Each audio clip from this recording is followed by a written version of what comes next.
প্রথমে তার একটি ভালো ডাল খুঁজে নিতে হবে। ডালটির চারপাশে গোল করে কেটে নিতে হবে। ছুরি দিয়ে ভালো করে বাকল ছড়িয়ে ভিতরের সাদা অংশটা বের করে নিতে হবে, যেমনটা ভিডিওতে দেখানো হলো। তার উপরে ভালো করে অ্যালোভেরার রস লাগিয়ে নিতে হবে।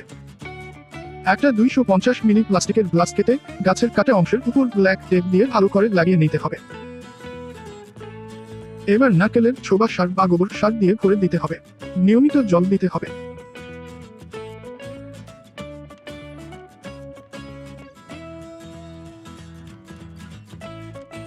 পঞ্চাশ দিন পরে, বাহ, খুব সুন্দর শেকড় বেরিয়েছে।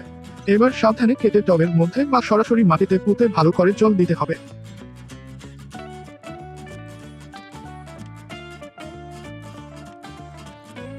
কয়েক দিনের পরেই আপনি আপনার কষ্টের ফল পাবেন।